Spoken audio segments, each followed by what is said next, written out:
Hey guys. So our next guest is COO of Stripe, which is quite simply one of the most incredible private companies, startups that have been created over the last decade. Under her guidance, Stripe has grown to be one of the most valuable private companies in the world, perhaps maybe the most valuable private fintech company. She's here to reveal the kind of infrastructure required to power the next generation of fintech upstarts. Please welcome, in conversation with the Irish Independent's Adrian Weckler, the COO of Stripe, Claire Hughes Johnson.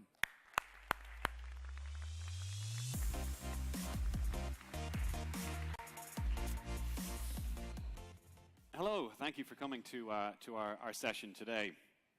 Claire, I'm going to jump right into it because we have a countdown clock there and it goes nuclear after about 15 minutes.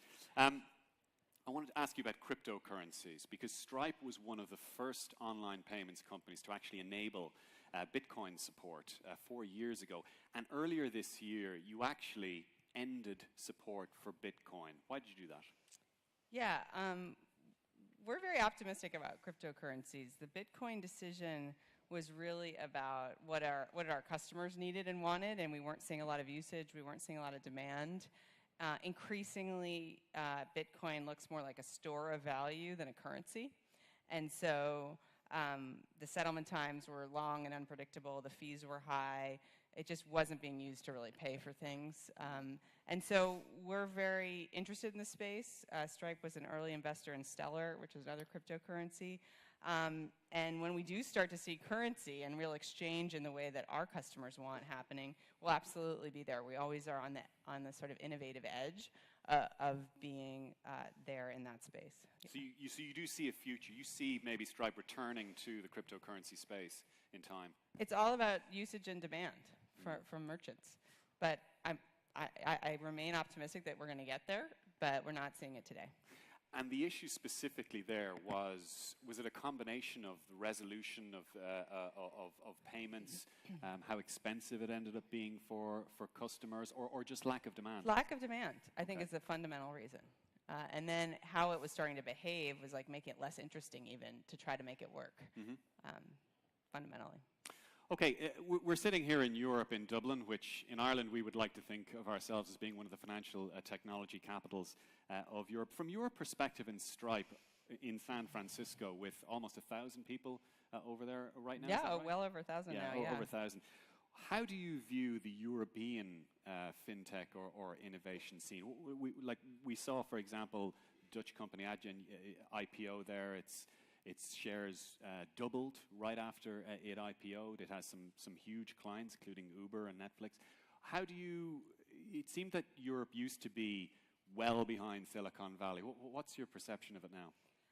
I think that fintech in Europe is actually very exciting. And we're really pleased to work with companies like Monzo, Iwaka, Cedars, Crowdcube. I mean, the innovation in the space here is actually particularly impressive. And what we've done is really sought to build a technical platform that's speaking to developers at those innovators who are looking to build new business models, like equity crowdfunding with Cedars, for example, and Monzo's banking solution. I think that, we're very happy for Adrian. I think it's a great validation that there's a huge opportunity here. One of the stats we like to cite is look, less than 5% of consumer spending is online. Right. And if you think about where consumers are actually spending their time, there's a huge secular trend, and we're seeing it happen real time. And I think in Europe in particular, there's a lot of interest in how do you get in front of that trend. And I'm very excited about the space here in particular. I'm going to ask you about that 5% in one moment. But just before I leave the European investment scene, do you detect any change in the climate within the European Union for investment? And I say that with events such as President Macron's very public wooing of tech companies to come into Europe, to come into France in particular. At the same time, by the way, as he's giving out yards to Ireland for having a low tax regime, but that's another question. Do you detect a change in climate there, and how do you expect that to manifest in terms of the growth of the industry here? I mean, where Stripe started was really developer tools for building internet businesses. And now we're lucky enough to work with sort of huge companies like Facebook or Salesforce, Booking.com, but also a lot of startups and high growth companies. And my general observation in the role that governments play is you want to be in an environment where those businesses are getting started, because those businesses equal economic growth for the future. I think people understand that that's where you're going to see growth, both in sort of GDP, and that's something Stripe cares about, is the GDP of the internet is something we talk about, but also job creation. And of course you want to be part of that. And I think in many ways, I think Ireland led the way in developing programs and infrastructure to make sure that you could have high growth companies succeeding here and in Europe and basing hubs as we are for Europe here. And I think that what you're seeing is some other governments start to follow suit. Singapore does a very powerful job of this as well. And we're a huge fan, because for us, the more of those types of companies, the more that we can realize like our dream of solving what I think is still an unsolved problem, which is the commerce infrastructure for the internet doesn't really work effectively when you think of a world where there shouldn't be the kind of borders that there are to doing commerce. So you should be able to create a company anywhere in the world and be able to accept payments from customers anywhere in the world. And that's still not entirely true today. And so what we're devoted to is building that infrastructure. And the more that governments play a role in being friendly to that, the better off we're all going to be in increasing that opportunity and really leveling the playing field, so it isn't about just giants coming in with the ability to scale, but that everybody has that opportunity. Can I just follow you up on that? Where do you see those barriers or hurdles to more commerce being done on the internet? I mean, are we talking about regulatory issues, institutional issues, maybe culture issues, or commerce issues, or where do you see them? I actually think the biggest issue, and it's something we think a lot about, is you sometimes think about an equivalent to the income inequality or the income gap in some countries. There's a developer talent divide, right? And there isn't enough engineering talent to satisfy all of the potential companies and the ideas. And this affects all spaces of the internet, but I think it's particularly acute when you have the complexity of a regulated area like commerce and fintech. And so we've done some studies with Nielsen around like what's the biggest constraint to growth of companies, and for them it's really availability of developer resources. And frankly, our main goal is to get to a position where you don't have to think about billing and payments. We are that team for you. You can focus your resources on building your company. There's a world where 7 years ago, you'd have to build that billing and payments team in order to scale globally. Today, a company like Kickstarter, which works with Stripe, they're in more than 18 countries. They have like 0 people full-time on billing and payments, and that's a problem we're trying to solve through providing the technology solution for developers so that they can integrate seamlessly, and we can solve the acceptance, the compliance, the reporting, the international scale. And I hope we're playing a role in that, but I do worry, and I think the other players who are playing a role are platforms that are building technical solutions, maybe for smaller businesses, or even if you think about a Deliveroo that we work with, they're in 11 countries now. They're enabling local restaurants to expand their business through delivery, and they essentially have a developer army for that restaurant, and then we think of ourselves as the payments infrastructure for them. And Stripe has always struck me as a company that has a lot of ambition in terms of what it wants to provide to companies and partners and developers. I mean, you had your Atlas program, for example, which pretty much let anybody anywhere around the world start working immediately. Where do you see, how far down the line do you see that going with a company like Stripe? It has gone some way to being a one-stop shop, but will it continue down that road, and what might we see in a few years? Yeah, I mean, I think if you think about where Stripe started, John and Patrick Collison were developers themselves. They had built. We know all about. I know in Ireland we know all about this, but they had built a company and sold it, and they really got down to thinking about like what was the biggest problem they had in that company, and it was really the payment piece, the commerce piece, and went out to start solving that.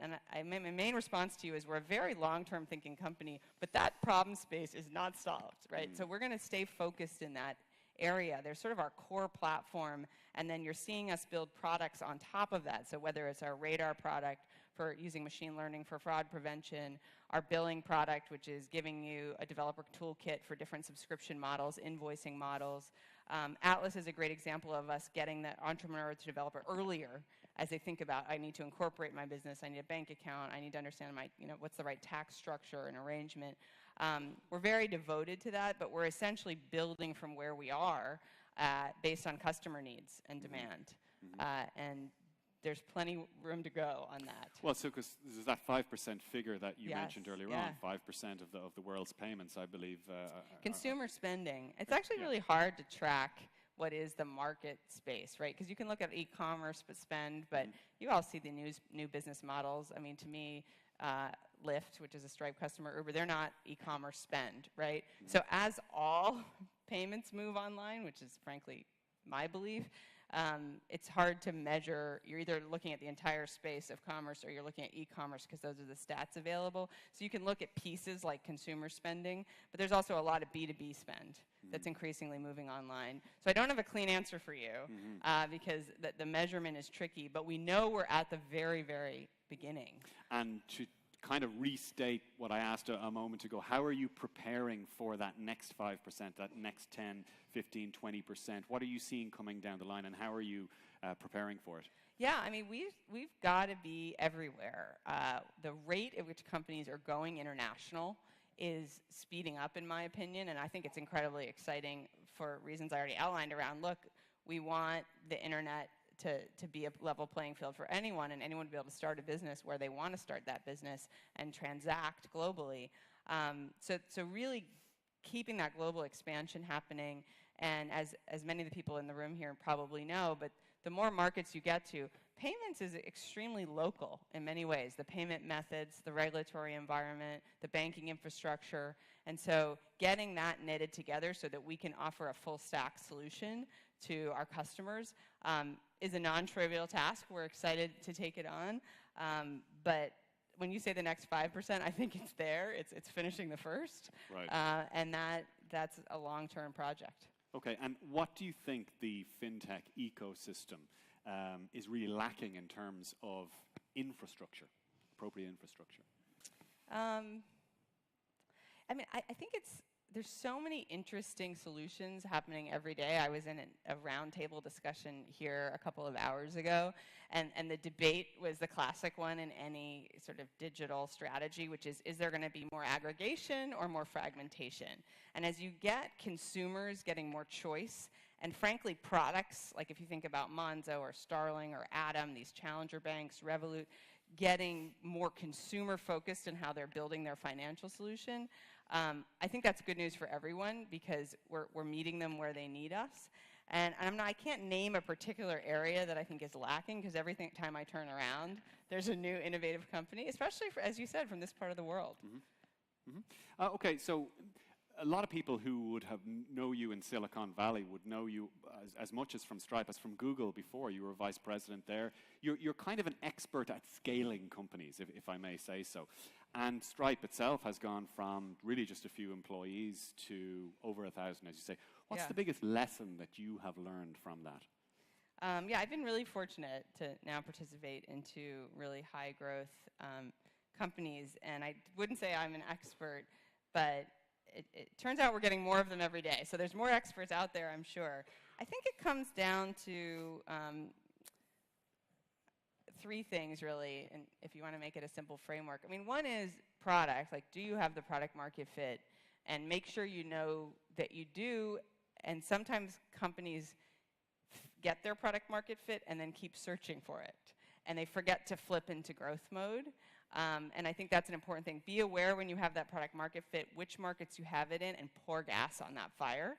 And then don't forget that if you're in tech, that product market fit can go away.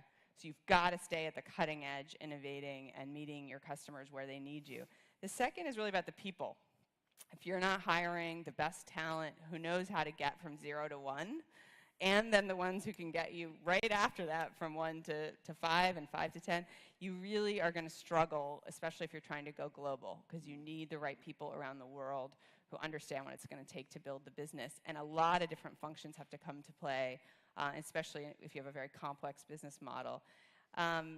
And I think the last one is pace. So that's the hardest thing to get right, in my opinion, which is you can grow too fast and hurt your culture, hurt your success, not meet your customers where they need you, or you can grow too slowly and miss a lot of opportunities. And you want to get that balance right. And at Stripe, we spend a lot of time tuning between like how aggressively do we want to grow and how do we feel in terms of doing it right and doing it well and building the teams and the infrastructure so that we can scale for a long time. Not easy to get all of that right. You've done a good job so far. Talk to me a little bit about developers, because a lot of people at this conference today, many will be aware of the acute need to have developers on the team. Some will be really just dipping a toe and trying to figure out what to do next to advance on any program or any technology that they've seen over these 2 days. What message would you have for them in terms of the importance or otherwise of developers? Yeah, I think my fundamental, in fact, Stripe's fundamental hypothesis in many ways was that the developer is increasingly the decision maker on how you're going to, if you think about everything is going to be online and technology is in everything we do increasingly. The technical decisions you make on your infrastructure, what products you choose to use, what APIs you choose to integrate with are integral to your business strategy. And so increasingly developers should be and will be at a very prominent seat at the table making fundamental decisions. And so if you're not building your product or your go-to-market to speak to those decision makers, I think you're making a mistake. And if you are running a company and you're treating your developers like a service shop, they're not going to be happy because they know they could be having a bigger impact if they were closer to the decision. And I think that's a transition not every company has made, if you're even fortunate to have developers. And is there a culture issue there at all with developers in the financial community? Is there a difficulty or any what's the friction is the word I'm looking for? Not that I'm aware of, other than there are not enough of them. Right.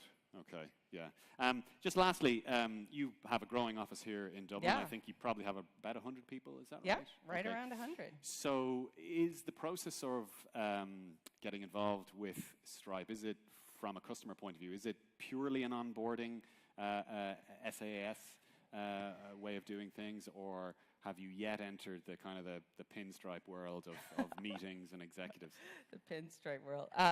So what I love about Stripe, but what's been really challenging and exciting for scale, is we have a huge amount of product surface area and a huge amount of customer diversity, right? So we're working with like early stage startups, high growth companies like a Deliveroo, huge companies like a Booking.com. We work with Facebook, Salesforce, right? So we've got this huge diversity, and what I love is that you can self-serve, so a lot of the developer audience just goes in and integrates, and that's a beautiful part of our model.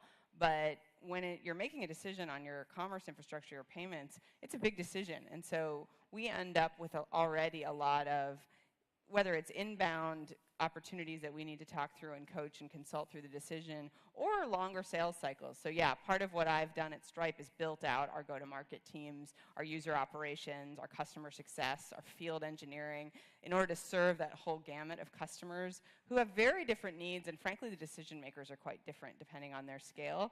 And Dublin is a great example of an office that has all the full set of those functions and those teams that are working with businesses of all sizes. And some of them are longer sales cycles. Luckily, not too many pinstripe suits running around there. But and now engineering. We've launched an engineering team in Dublin, and I think the closer we're getting to the customers and the market, I think the more powerful our growth story is going to be here in Europe in particular. Okay, I've time for one last question, I think, and it's just really the competition between you and your main competitors. I mentioned Adrian earlier on, and that has Netflix and Uber, but you have Lyft and you have other huge companies as well.